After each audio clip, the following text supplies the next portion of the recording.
right? So we're standing up the hill over here. This picture right here shows the bath that was sitting right here.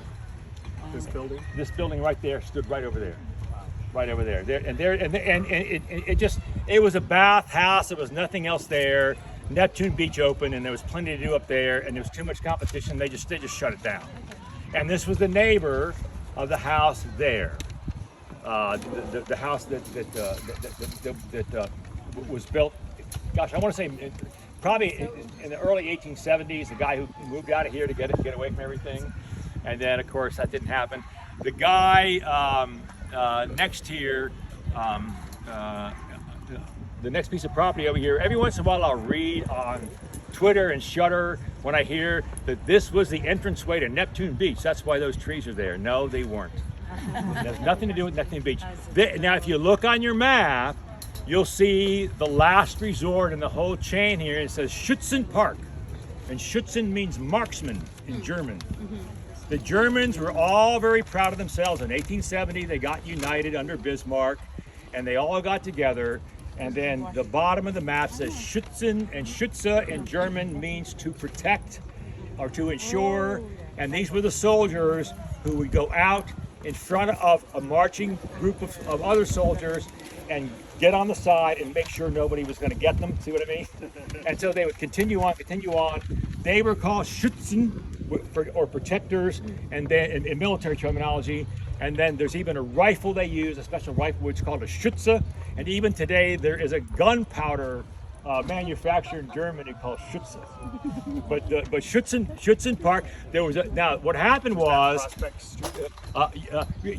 this is Prospect, and then McPherson, and I've never been able, even my friends that know the street names pretty well here, to figure out what McPherson I think was a property owner, and then Prospect we don't know what it was, but they were the border of this. If you look at Prospect and McPherson, you see they bordered both sides of the Schutzen Park there.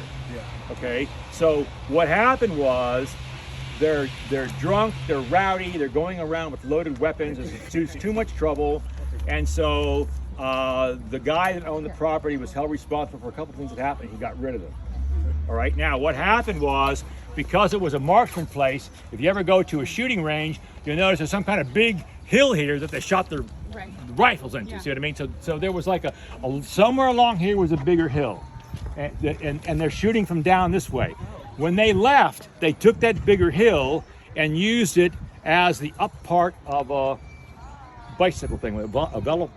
Velodrome. Thank you. It's a good thing he's here. So they made a velodrome in there. And so the bicyclists are racing and using the old rifle thing as the up part of the velodrome and the round road, but they couldn't pay their rent. Okay, so it turns out William Worthington Chipman's wife, Caroline, from Caroline Street is named over there, she lived on Weber Street, which she named for her favorite composer, and she lived right next door, and she coveted the property, and she got her son William, who was a developer, named for his dad, William Worthington Chipman. Her name was Donnell because Donnell was her second husband. And so they got a hold of this and they developed it. They put the trees in the ground in 1909. All right, so they cleared out the velodrome, they cleared out the Schutzen Park, and they planted the trees, and they invited, I can't name them off the top of my head, but they invited 2 or 3 developers famous for doing craftsman style houses. And we all talk about Victorian era houses, all right? They started building here in 1911. Queen Victoria died in 1902, all right?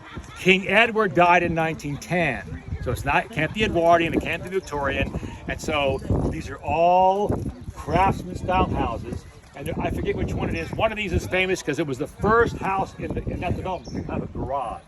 Ooh. And and by the way, they all had electricity. I mean, we laughed. Hey, indoor hot water. Right, yeah. But they all had electricity. They were advertising houses. And there'd be electricity in all capital letters, and a bathroom inside. Actually, no outhouse. My favorite outhouse of all time, and they won't let me dig in it. The George Pardee's home. I've been a docent there for forever, and I know the outhouse is there. And when I was in Maryland, we used to go around. They do it here too. go around finding out what the outhouses were and dig things and see, because they use it for trash, right? Right. But they won't let me dig in the. wonder why. Well, in the state of California, it's a landmark. hazard. It's a governor's house.